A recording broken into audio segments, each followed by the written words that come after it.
hay que estar un poco agradecido al Zoom, porque si no, estos eventos no se podrían hacer, pero así que gracias, Catalina Schutz, por todo el trabajo que has hecho de convocatoria y de organización, ya es muy eficiente, así que, y al INESIC por esta posibilidad. Bueno, un poquito empezamos a conversar. Este es un libro maravilloso, el número 10 de la colección tan prestigiosa que tenemos de juicios por jurados en el país, pero yo quiero hablar poco. En realidad quiero cederle la palabra a Lisandra, pero les quiero contar quién es ella.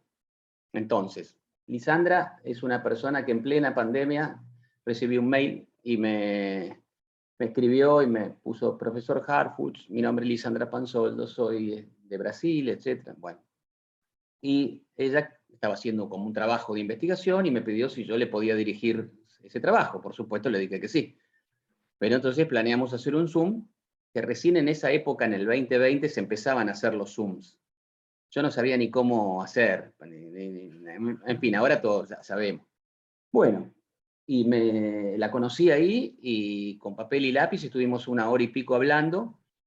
Y bueno, entonces ella hizo un trabajo desde ese entonces hasta ahora impresionante. Yo he dirigido muchas tesis a mucha gente, pero lo que ella hizo es increíble. Primero porque vivió en Argentina mucho tiempo y por eso habla a la perfección el castellano.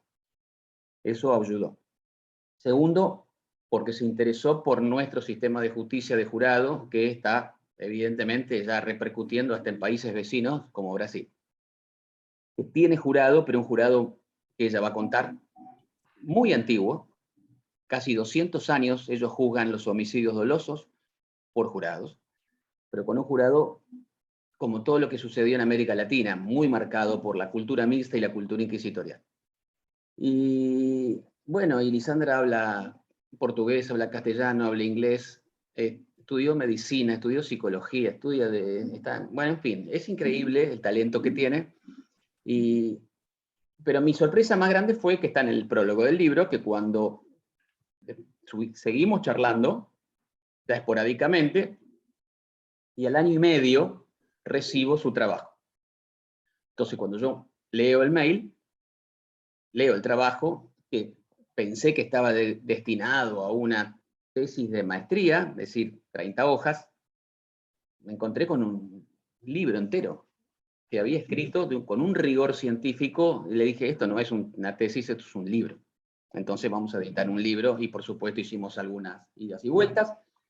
Y está esta maravilla de libro que, como muy bien dijo Carla Cusimano, es un libro que cualquiera que quiera aprender de juicio por jurado en cualquier parte del mundo lo tiene que comprar.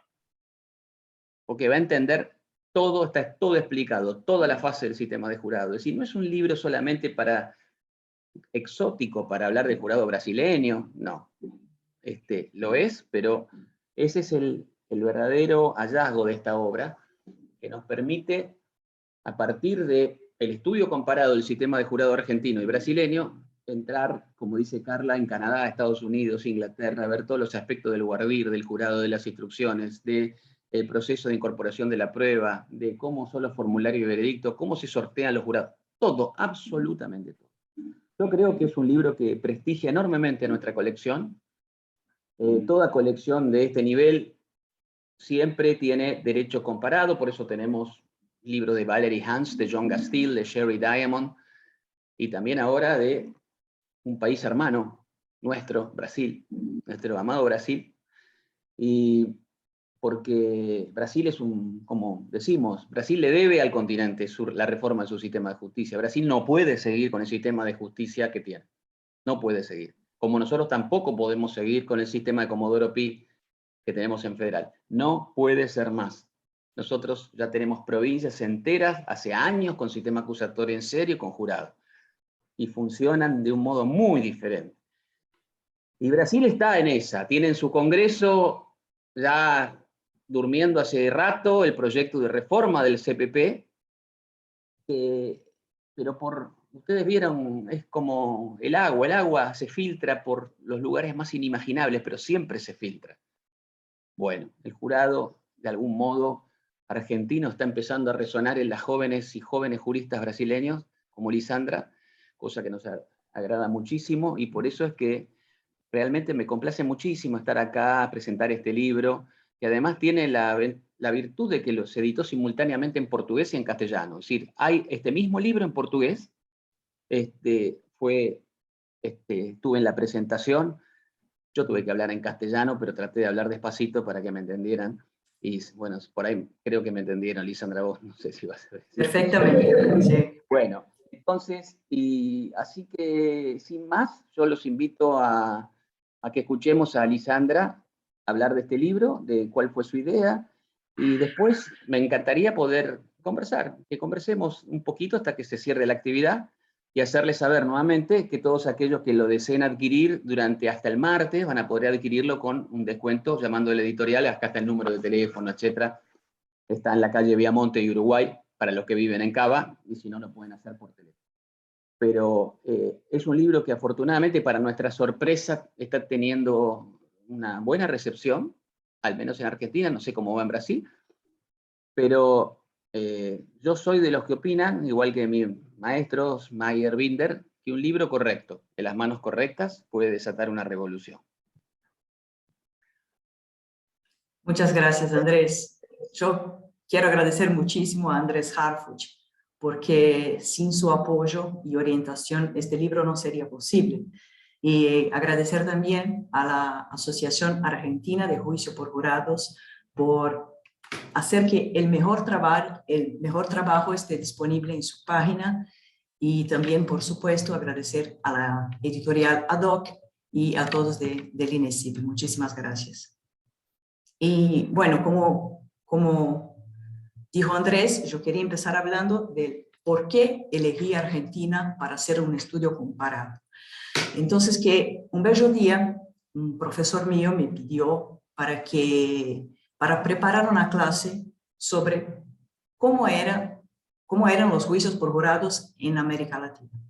Así que yo empecé a estudiar cómo se desarrollaban los juicios en cada uno de los países de América Latina. Y yo pude ver que muchos de ellos tenían fallas graves, como las fallas que enfrentamos en Brasil actualmente. Hasta que me encontré con el jurado de Argentina y yo no podía creer cómo que habían podido lograr un modelo de jurado ejemplar en tan solo 7 años de funcionamiento. Así que, bueno, no se puede hablar de jurado en Argentina y su éxito sin hablar de Andrés Harfuch, que es uno de los principales responsables por el gran éxito que el jurado en Argentina, que tiene el jurado en Argentina. Así que yo empecé entonces a leer sus textos y llegué en su brillante tesis doctoral, y ahí sí yo pude desarrollar todos los puntos que están en mi libro. Y bueno, en este libro, como dijo Andrés, yo hice un estudio comparado de las principales diferencias del jurado de Argentina con el jurado de Brasil, pasando por los puntos principales desde la investigación penal preparatoria hasta la etapa de los recursos posteriores al veredicto.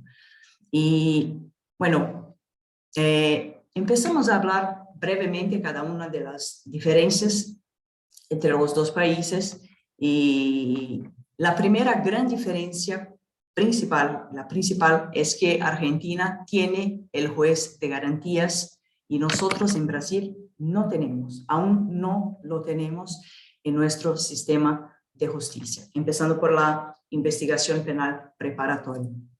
Otra destacada diferencia es que en Brasil se permite una confesión del acusado, del imputado, en una comisaría, lo que es terrible, es absurdo.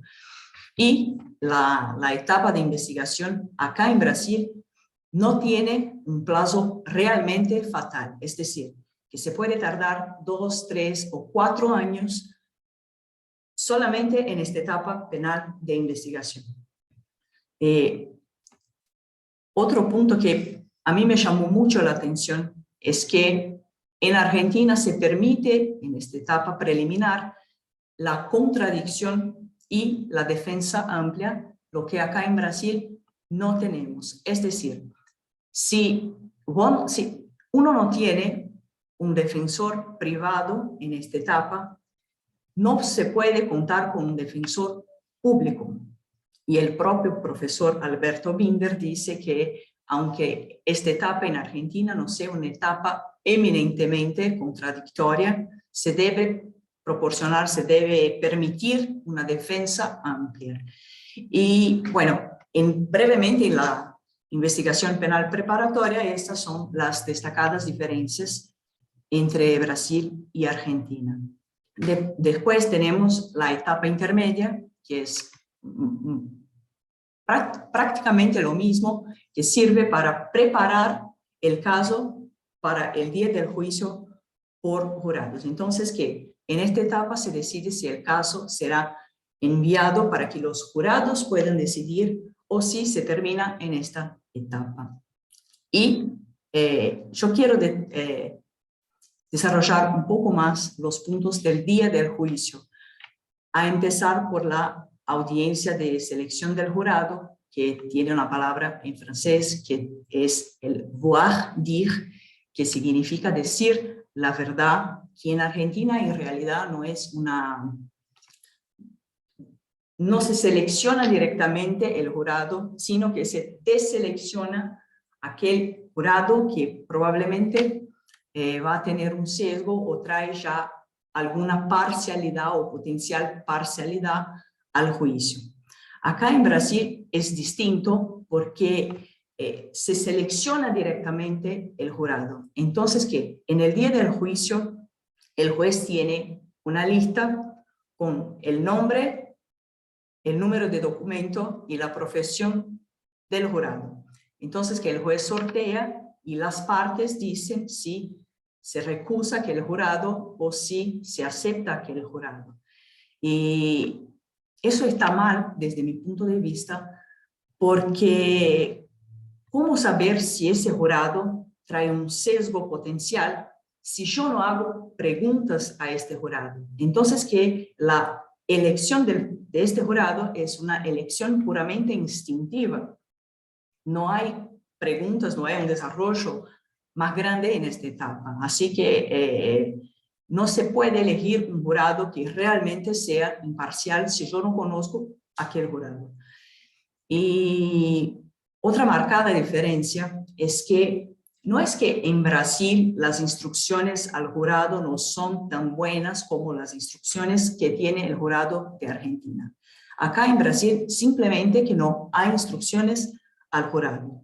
Y eso es gravísimo, porque incluso el Andrés Harfuch enseña en su tesis que un jurado sin instrucciones es lo mismo que un juez que no fundamenta sus decisiones y no pone las citas legales. Así que es extremadamente grave. Y las instrucciones son tan importantes en Argentina que son impartidas en diversos momentos en el juicio. Es decir, hay instrucciones iniciales, instrucciones finales, instrucciones posteriores al veredicto, y cada una con un objetivo distinto. Se habla del derecho probatorio, del derecho constitucional, qué es prueba, qué no es prueba, cómo se evalúa un testigo, un perito, son extremadamente completas. Y dentro de este tema de las instrucciones, quería destacar dos puntos que son esenciales de las instrucciones, que es la presunción de inocencia y el estándar probatorio de la duda razonable. ¿Y por qué que son extremadamente importantes? Porque la duda razonable está asociada al estándar probatorio la presunción de inocencia está asociada al estándar probatorio de la duda razonable. ¿Qué tan grave es no instruir al jurado acerca de estos puntos? Porque cuando ignoramos completamente el hecho de que los jurados no conocen a estos principios, la presunción de inocencia y el estándar probatorio de la duda razonable, estamos actuando de manera inconstitucional. Porque si el juez profesional sabe que debe obedecer a estos principios, el jurado no lo sabe. Y si yo no instruyo al jurado que en caso de duda debe absolver al acusado, estoy haciendo un juicio totalmente nulo. ¿Y por qué? Porque no estoy obedeciendo lo que dice la Constitución y los pactos internacionales de derechos humanos. Y la calidad del proceso penal está estrechamente relacionada con el respeto y efectiva aplicación del principio de la presunción de inocencia que está asociado al estándar probatorio de la duda razonable. Entonces, que si tengo una votación, como acá en Brasil son 7 jurados, no son 12, son 7. Y acá se permite una votación por mayoría simple. Es decir, que con tan solo 4 votos se puede condenar o se puede absolver a una persona. Y eso es extremadamente grave porque si la votación no es unánime, yo no supero la duda razonable. Entonces, que yo tengo que obedecer a estos principios fundamentales y tengo que instruir al jurado acerca de ellos. No se puede hacer juicio sin instrucciones. Y vemos que este número que tiene Argentina, que son 12 jurados, que también Andrés Harfuch habla brillantemente en su tesis doctoral, porque este número de 12 tiene una historia, tiene un porqué de ser, y este número garantiza muchas cosas a la vez, como por ejemplo una amplia representación de la comunidad, de la reducción del error judicial. Se permite con un número de 12 que los veredictos sean unánimes, de entre otras cosas. Y acá ese número de 7 es un número extremadamente bajo para un panel de jurados, especialmente si se permite encima una votación que no es unánime. Y la importancia incluso la importancia de la unanimidad de los veredictos está dicha en el fallo Ramos versus Luisiana, donde se dijo que la votación, un veredicto no unánime, es absolutamente inconstitucional de acuerdo a la 6ª enmienda de los Estados Unidos. Entonces, que hay que tener la unanimidad, especialmente con un número tan bajo de miembros del jurado. ¿Y dónde viene el número de 7 jurados que adopta Brasil actualmente? Nadie lo sabe, no hay una explicación por el número de 7. En nuestras constituciones anteriores, especialmente la del año 46, el constituyente dijo que el número del jurado en Brasil debería ser ímpar. Y después, enseguida, las leyes dijeron que debería ser 7. ¿Pero por qué 7? ¿Y por qué no unánime? Porque nuestra Constitución dice que el veredicto del jurado es soberano. Pero acá en realidad no hay soberanía para nada. Porque si yo tengo una absolución, las partes pueden recurrir, impugnar este veredicto. Y igualmente, si tengo una condena, las partes también pueden impugnar este veredicto. O sea, no hay soberanía para absolutamente nada. Y cuando la Constitución de Brasil dice soberanía de los veredictos, por supuesto que está implícita la idea de unanimidad. Entonces, como dijo Andrés, hay que cambiar completamente todo el sistema de jurado de Brasil. ¿Y para qué? Para garantizar los derechos del acusado, de la víctima, y eso refleja en la confianza que la sociedad tiene en el sistema judicial. La importancia de la unanimidad también es porque ella que va a dar fuerza al veredicto. ¿Y por qué? Con un número de 12 ciudadanos, si uno dice que el acusado es culpable o no culpable, ¿quién va a decir algo en contra de este veredicto? Porque son 12 que emitieron un veredicto por unanimidad. Entonces, que así el veredicto tiene fuerza de cosa juzgada material. Y eso sí garantiza la soberanía de los veredictos. Si 12 jurados, por unanimidad, luego de una selección de jurados, que se eligen los jurados más imparciales, después de las instrucciones, con 12 jurados que votan por unanimidad, que deliberan secretamente, no se puede impugnar un veredicto, por obvio. Y acá en Brasil, además, no tenemos la etapa de la deliberación de los jurados.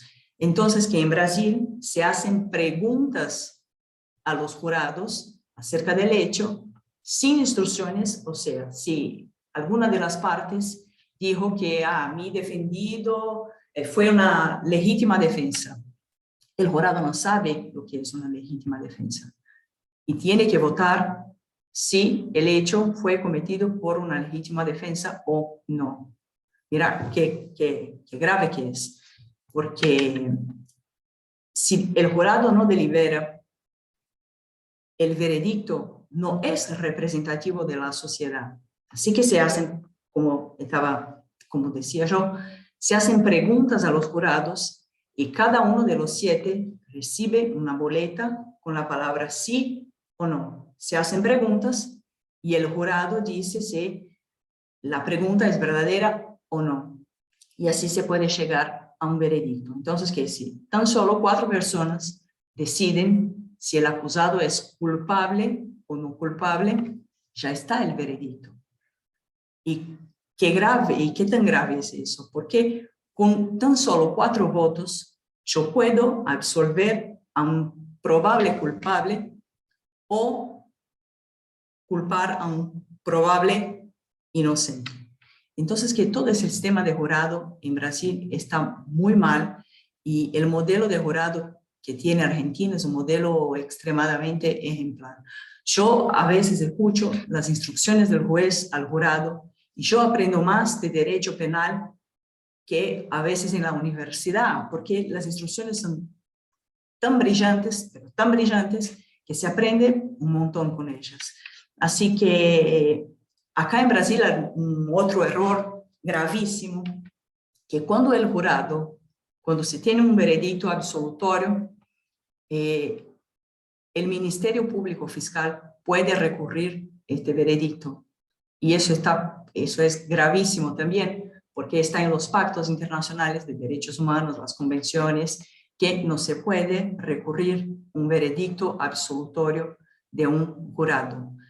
Obviamente que cuando se tienen los dispositivos de control del veredicto, como la unanimidad, el número de 12 jurados, la audiencia de voir dire, la deliberación, las instrucciones, este veredicto, la fuerza del veredicto absolutorio no se recurre y ya está. Así que tenemos, como ya he dicho, que cambiar todo, absolutamente todo el sistema de justicia de Brasil para acercarnos más del ideal de garantías, tanto sea para los acusados, para las víctimas, y que eso refleja en la confianza de la sociedad.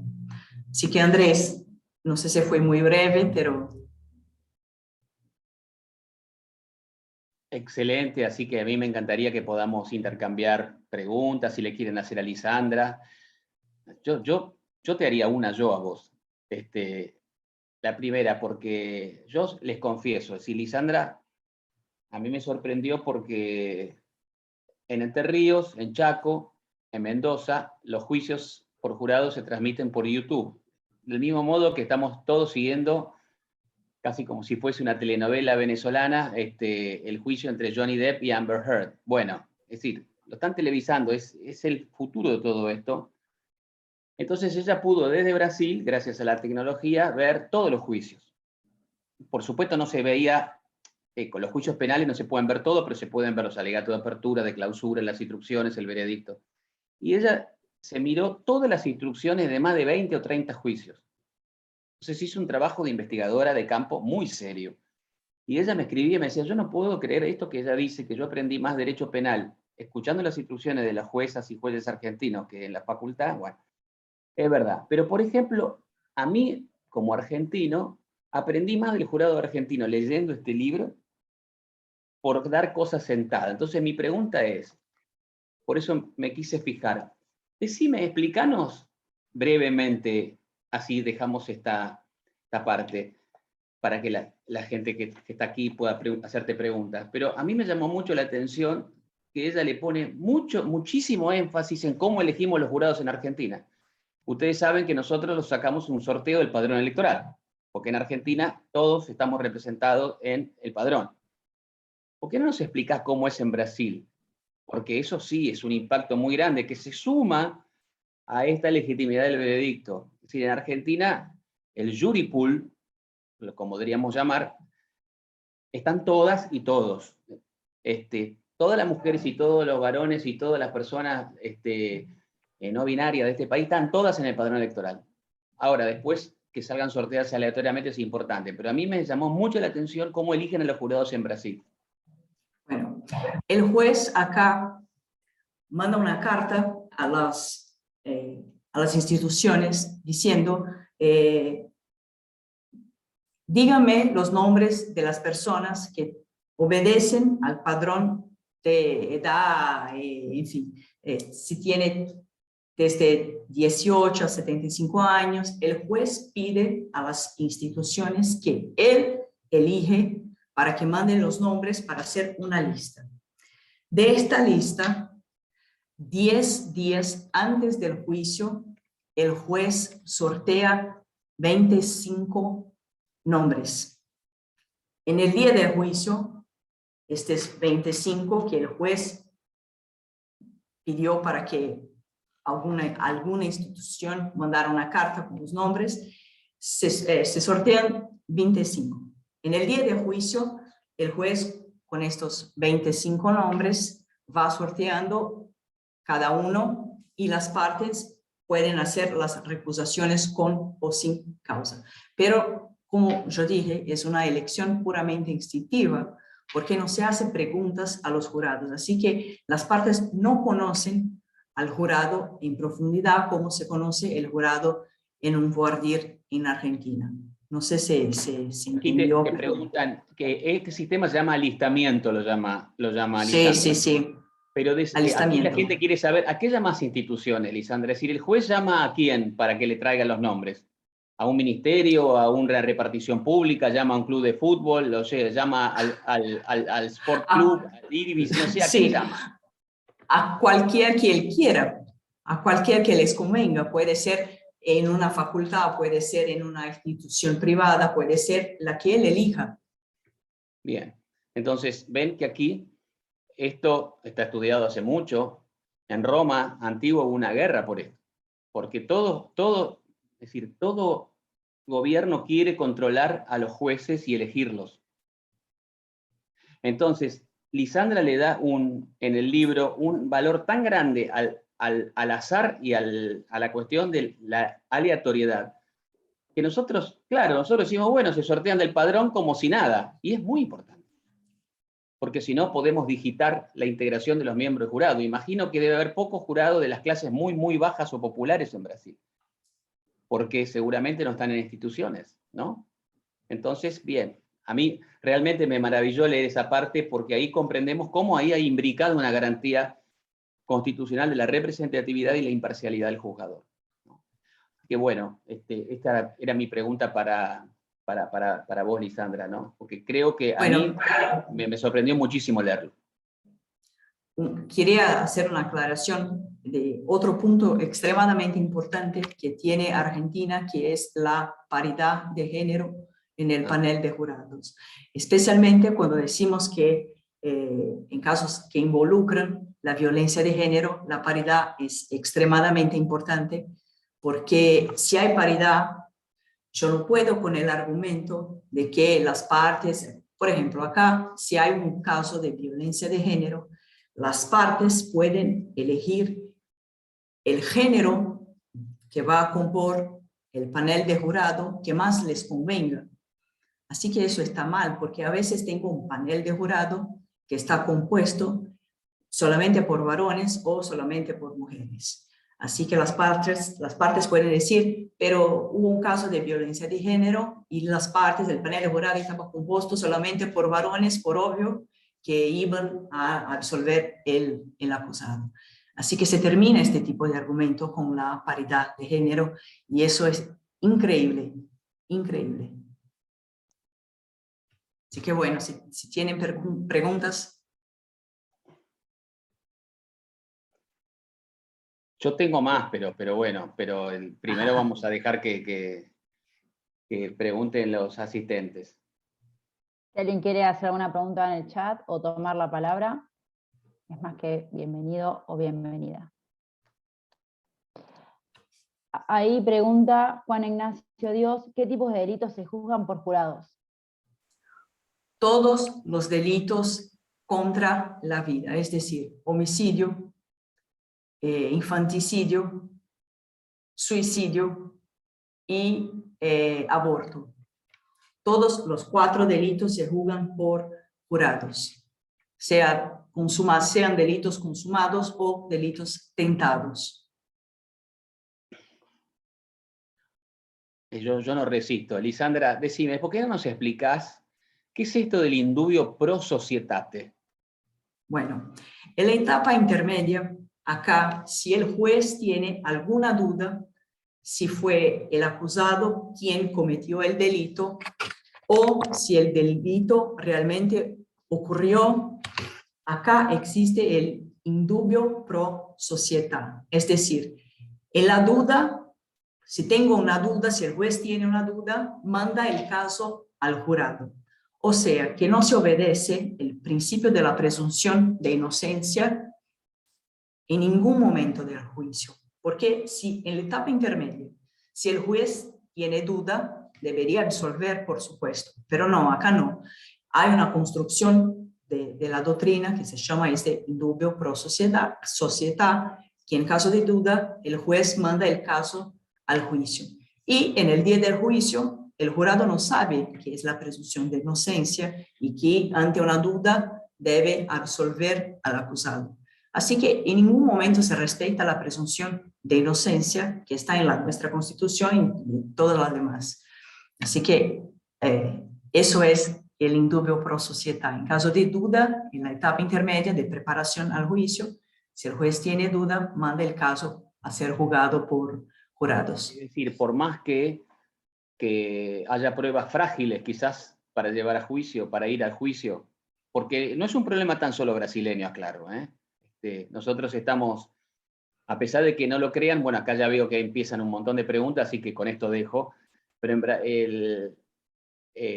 aparte porque parecería que Lisandra está hablando mal del sistema brasileño, hay una ventaja que tiene Brasil, que yo quiero destacar, por eso es que yo dije, nosotros también estamos trabajando en Chile, en Uruguay, en Paraguay, pero bueno, de Brasil vino ella, conozco varios juradistas brasileños también, pero Brasil ya tiene una estructura, después de 200 años de delitos así, tienen salas de audiencia extraordinarias, tienen, en fin, está instalado el sistema de jurado. Lo único que hay que hacer es cambiarlo, reformarlo un poco, acelerar su sistema más acusatorio, pero una cosa es empezar de cero en un lugar que no hay nada, y otra cosa es empezar ya en un país que tiene una sólida tradición juradista, y esto es algo muy importante, es invaluable. Bien, no sé, Cata, vos sos la que dirige la batuta aquí. Sí, Matías Dín pregunta si existe para los litigantes la posibilidad de recusar a algún potencial jurado. Sí, existe la posibilidad. Acá en Brasil se puede recusar sin causa hasta 3 jurados y con causa a cuantos sean. Pero con causa es muy difícil que se recuse un jurado con causa. Pero sin causa, hasta 3 jurados cada parte. Bien, después Lucas Pedrón pregunta, ¿cómo es el proceso de impugnación de sentencias en el caso de jurados por Brasil? ¿Resuelve un solo juez técnico, un tribunal colegiado, un máximo tribunal?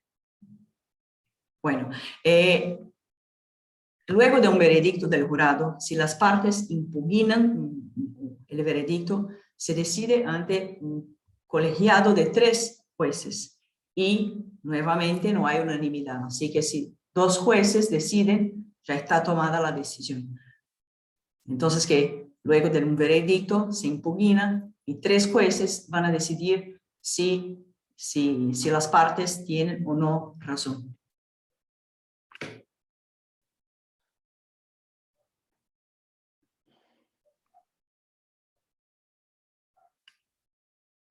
Está Creo que está silenciada, muteada. Hoy, perdón. Acá Adrián Huguera pregunta si se puede ampliar la exposición al respecto del momento del veredicto. ¿Los jurados no se juntan a deliberar? ¿Se les consulta directamente si creen que la persona es culpable o no culpable? ¿Y de llegar a una mayoría de 4 queda decidido? Bueno, luego de las partes, luego de los debates de las partes, que acá las partes tienen 1 hora y media cada una para hacer sus exposiciones, el jurado sale y va para una sala que llamamos sala secreta o sala de votación. Y el juez hace preguntas a los jurados y el jurado dice sí o no a las preguntas. Entonces, que el hecho se cometió sí o no. El jurado vota con las boletas, sí o no, se pone en una urna y el juez va leyendo. La próxima pregunta. La primera pregunta es siempre respecto a la materialidad, o sea, si el hecho ocurrió o no. La segunda pregunta es respecto a la autoría, o sea, si fue el acusado quien cometió o no el delito. Y el jurado vota, sí o no. La tercera pregunta, que es una pregunta importantísima, es acerca de si el jurado absuelve o no el acusado. Si el jurado dice, si 4 jurados dicen, si absolvemos, ya está el veredicto. O, en cambio, si 4 jurados dicen, no absolvemos el acusado, ya está el veredicto y se pasa a la parte de condena. El juez que va a poner el quantum de pena que va a tener aquel acusado de acuerdo a lo delito que fue imputado. Bien, después Hugo pregunta si hay disponibilidad de estadísticas sobre las condenas, absoluciones del jurado de Brasil para comparar con Argentina. El porcentaje de condenas y absoluciones de Brasil y Argentina son parecidas, son muy parecidas. Creo que son unos 70% de condenas frente a un 30-20% de absoluciones. Ahora, Lisandra, yo te estaba escuchando atentamente porque esto es algo importante. Los jurados brasileños no deliberan. ¿Por qué? Porque hay una errónea interpretación de una norma constitucional brasileña que dice los veredictos del jurado son soberanos y deben respetarse, dice, el sigilo de las votaciones, es decir, el secreto de las votaciones. En realidad, lo único que está establecido ahí es la regla del secreto universal del jurado, es que los jurados no van a poder decir nada después de todo cómo deliberaron, de cómo decidieron los votos, etcétera, pero no dice nada que no deban discutir. ¿Es así? Sí, exactamente. Esta enorme malinterpretación histórica de una norma tan clara. Yo entiendo que hay ahí, es verdad, Carrara, quien lea Carrara, sabe que Carrara tuvo una inmensa influencia en el derecho, nuestro derecho, el derecho latinoamericano, y Carrara sostenía que la deliberación del jurado, bueno, podía llegar a ver, dice, inclusive él se manifestaba un poco contrario a las instrucciones porque decía que podían tener mucha influencia sobre los jurados y el jurado lo que tenía que estar es libre en su íntima convicción sin que nadie lo influencie. Pero lo cierto es que entonces decía, creo que lo tomaron para mal y decir, bueno, es mejor entonces que no haya instrucciones y que no deliberen. Entonces, escuchen las pruebas, los encerramos en un cuarto oscuro y cada uno vota. bien, pero eso es, ¿cómo podrías explicar eso? Porque nosotros, ojo, tenemos muchos errores históricos a partir de malas traducciones y malas interpretaciones. Ejemplo, la más grande es el derecho a ser oído. En realidad, me cansé de explicarle a todo el mundo que eso, con el derecho a ser oído, nosotros pudimos tener sistema escrito durante 200 años. Porque, claro, eso sí, antes de dictar sentencia, el juez lo escuchaba al preso. ¿Qué tal? ¿Cómo te vas? Bien, ¿cómo te llamas? Bueno, ahora, y eso no es el derecho a ser oído. Bueno, la traducción de esa norma del Pacto de San José decía el derecho, the right to a fair and public hearing, que quiere decir el derecho a una audiencia justa y pública. Y acá lo tradujeron mal y pusieron el derecho a ser oído, y eso nos permitió seguir teniendo expedientes escritos durante, bueno, total, lo dice la Corte, ¿no? Dice todo al revés. Así que, ¿cómo podrías decir este gran error histórico? ¿A qué se debe? ¿Si es posible revertirlo? Bueno, como dijiste vos, es una mala interpretación, porque nuestra Constitución dice que en el tema del juicio por jurados hay el sigilo, el secreto de voto. Pero el secreto de voto, para mí, desde mi punto de vista, tiene que ver con el que el jurado no da sus motivos, no expresa sus motivos de votación. O sea, tiene que ver con la inmotivación de los veredictos y no con impedir la unanimidad de los veredictos o no permitir la deliberación. Porque los jurados están incomunicables durante todo el juicio, pero después, por supuesto que tienen que deliberar y decidir en conjunto, porque un voto que es individual, 4 votos individuales, no es representativo de la sociedad. Es un voto, es una opinión individual, se suman 4 y ya está el veredicto. Así que hubo una mala interpretación acerca, pero que para mí el secreto de la votación tiene que ver con la inmotivación del veredicto y no con impedir la unanimidad y tampoco la deliberación del jurado. Porque si tengo un número grande de 12 jurados que votan por unanimidad y deliberan, eso sí es representativo de la sociedad, porque los jurados discuten el tema, discuten realmente el caso y pueden lograr llegar a un veredicto unánime. Entonces, no sé por qué Brasil interpreta de esta manera, pero para mí está completamente equivocada. Bien, acá Adrián pregunta si se aplica en todo Brasil a nivel federal, a nivel estados, o cómo sería el sistema.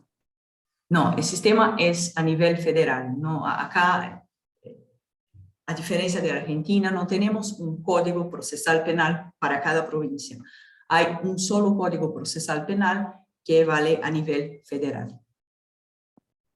Bien. El paraíso de Mayer es ese. Es decir, y claro, bueno, es que ven, esas son las otras cuestiones que tenemos que pensar. Julio Mayer, de todos los procesalistas argentinos más grandes que dio América Latina, él interpreta la norma del artículo 75, inciso 12, in fine, nuestra, que dice: el Congreso Federal dictará los códigos penal de minería, penal, civil, comercial y las leyes que requiere el establecimiento del juicio por jurado. Con lo cual, Mayer creyó leer allí que las provincias habían delegado en el Estado Federal el dictado del Código Procesal, porque para él el Código Procesal es de fondo. Bueno, en fin, estaba su discípulo directo, Binder, diciéndole: Julio, usted está loco, ¿qué está diciendo?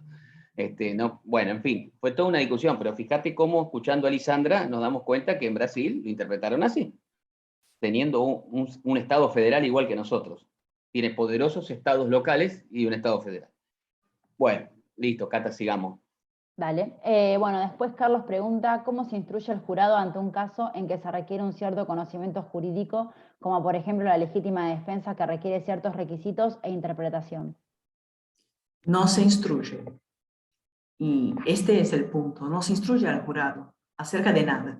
Entonces, sí, por ejemplo, para la defensa es interesante que el jurado sepa el concepto de legítima defensa, se instruye, pero brevemente.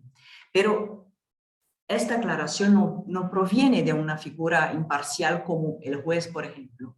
Así que eso está mal, porque si tengo una tesis de legítima defensa, esta aclaración de qué se trata de qué trata una legítima defensa tiene que venir de una figura imparcial como el juez y no de las partes. Así que es gravísimo, realmente muy grave no tener instrucciones en Brasil. Hay una, perdóname, pero pasa que él habla y por eso digo que este libro es tan interesante. Hace 300 años en los Estados Unidos, cuando recién empezaban, eran 13 colonias, había 3 jueces, con 12 jurados. Estamos hablando de 1600 y pico, 1700. Estos 3 jueces hablaban los 3. Entonces, cuando terminaba el juicio, el juez decía, la legítima defensa es tal cosa, tal cosa, tal cosa. Después el segundo juez decía, no, usted está equivocado. La legítima defensa no es eso. Además, exige tal cosa, tal cosa, tal cosa. Y venía el tercer juez, y el tercer juez también daba su opinión. Estoy en desacuerdo con los otros 2. Y eso lo tomaban como algo normal y después dice, con toda esta información que decide el jurado. Una cosa increíble. Entonces, y el common law, es decir, el sistema de precedentes se fue afianzando así, juicio tras juicio, tras juicio, tras juicio. Después de 3 sacaron a 2 porque esto no iba más y dejaron uno solo. Pero prácticamente tampoco había instrucciones o si los jueces daban opiniones hasta a veces contradictorias y los jurados igual decidían. Así que es un sistema también fascinante para estudiarlo. Bueno, hoy ya nadie dice algo así. Las instrucciones están totalmente estandarizadas. Hay modelos de instrucción del cual casi ningún juez se aparta. Pero lo cierto es que, así como hace 250 años los jurados norteamericanos, por ahí quizás daban veredictos intuitivamente, según su valor, qué sé yo, Carlos, vos preguntás, y bueno, cualquier persona puede entender qué significa defenderse de una agresión. Y bueno, pero si vos no le explicás algunas cuestiones que tienen que ser grave, inminente, provenir de un ser humano, que no tiene que haber provocación previa, etc. Y bueno, ahí entramos en líos, ¿no? Pero bueno, es muy interesante todo esto. Sí, porque ¿cómo que el jurado, cómo que el jurado va a votar si el acusado cometió el delito por legítima defensa, si no se les explica lo que es legítima defensa? Así que tiene que votar sí o no y no sabe lo que es, no sabe el concepto. Así que es extremadamente grave. Bien, después Marcelo Reyes nos pregunta, ¿qué opinión tenés, Lisandra, sobre la posibilidad de implementación de juicio por jurado en casos donde el acusado sea un menor imputable? Bueno, es decir, acá... un menor imputable aquí, me parece que la pregunta va dirigida a esto. Nosotros tenemos, no sé cómo es en Brasil, el régimen de minoridad. Es decir, aquí en Argentina, no me acuerdo bien, bueno, nosotros tenemos la mayoría de edad establecida a partir de tal edad y tenemos un régimen para menores dividido en 2. Una parte de lo que vendría a ser los menores imputables y después tenemos una franja, ¿no es cierto?, entre los 16 años y que, bueno, acá en Argentina hay proyectos para bajar la edad de la imputabilidad aún más, ¿no es cierto?, para poder llevarlos a juicio y que tengan alguna reacción penal. No sé, por ahí explícanos cómo es en Brasil, pero también se está empezando el debate fuerte de si también tienen garantía de ser jugados por jurados o no. Sí, la edad acá en Brasil de la imputabilidad empieza a los 18 años. Así que solo van al juicio si la persona tiene al menos 18 años de edad. Antes se juzgan por lo que acá llamamos de infancia y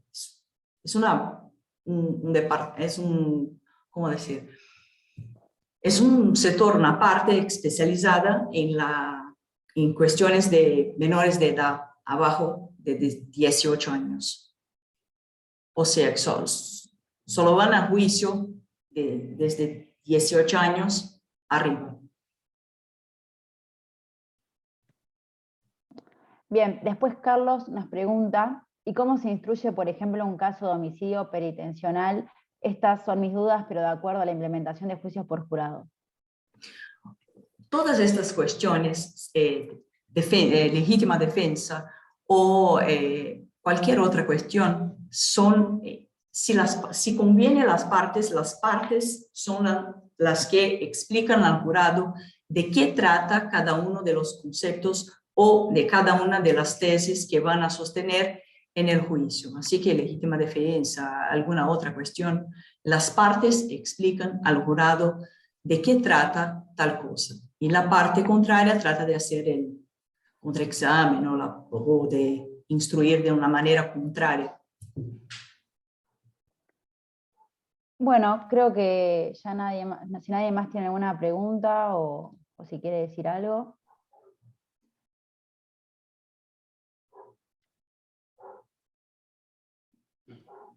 Bueno, que sí, ya llevamos una hora de charla, así que, bueno, si no hay ninguna pregunta, simplemente decirle, Lisandra, que te felicitamos de todo corazón por este libro excelente, que creo que es un aporte, va a ser un aporte muy importante para nuestro país, y creo que para la causa de Latinoamérica.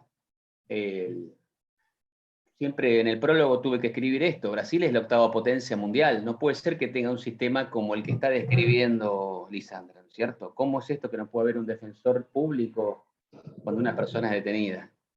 Estamos hablando de una democracia importante de Occidente, ¿no? Y sin embargo vemos cómo la fuerza de la Inquisición perdura tan obstinadamente, ¿eh? Nosotros eso ya lo sabemos, es decir, inclusive se juzgan por jurado los homicidios, pero hay muchos otros delitos graves, muy graves, y sin embargo ahí no hay juicios, es decir, se hace todo por escrito, por actas. Por ejemplo, nosotros tenemos en este momento un caso que todos conocemos, el caso de la actriz Thelma Fardín, que está siendo juzgado Juan D'Artés, que está en Brasil, y no hay juicio.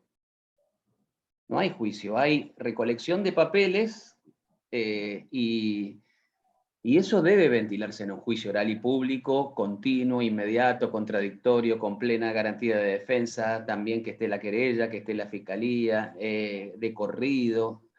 Entonces, a mí, sinceramente, que esté gente como Lisandra en Brasil luchando por esto, me devuelve la fe, la energía, las ganas de vivir, la ganas de seguir luchando por la transformación de la realidad de los sistemas. Y por eso creo que, como siempre, todas estas luchas empezaron con los libros, con las publicaciones, con los posgrados, con la toma de conciencia. Y creo que este libro es excelente, más allá de ser un puente académico y un puente de comunicación entre dos grandes culturas de países hermanos de distintas procedencias, unos españoles, otros portugueses, pero en definitiva con las mismas instituciones. Y por supuesto, si el jurado triunfó en la Argentina, o está triunfando en la Argentina gracias al esfuerzo de tantas personas, ¿cómo no lo va a hacer en Brasil? Así que yo de mi parte, Lisandra, yo te voy a dejar la última palabra para que vos puedas decir lo que vos digas, pero felicitarte por este libro maravilloso, excelente, que nosotros vamos a difundir todo lo que podamos, y que yo tengo mi fe en que puede ser la piedra de toque para un cambio muy grande en Brasil. Así que te felicito mucho. Gracias, Andrés. Quería agradecerte nuevamente muchísimo. Sin vos, como dije al inicio, no sería posible este libro, sin tu apoyo, sin tu orientación. Y agradecer a todos. Si tienen alguna duda, pueden escribir por privado. Y agradecer nuevamente al editorial, a Doc, a Rubén y a todos del INESIP. Muchísimas gracias. Aquí me preguntan, bueno, la dirección es Viamonte 1450. Pueden anotarlo en la cava. Y el teléfono es 4371-0778. Así que pueden llamar allí por teléfono, comprarlo sea por teléfono, con tarjeta, o yendo al local, que está en la zona de tribunales. Así que, bueno. Así que, bueno, sin más, Cata, te dejo la palabra. Te agradezco mucho a Hugo y a Catalina por haber organizado esto. Y bueno, yo hago los mejores auspicios para que este libro haga su camino y transforme todo lo que haya que transformar. Bueno, Muchas gracias. ahí en el chat les dejé el link de la editorial por si quieren acceder y también comprarlo online. Y bueno, muchísimas gracias Andrés, Lisandra por las exposiciones y a todos y a todas por participar. Así que bueno, sin más, damos por finalizada la jornada. Obrigado.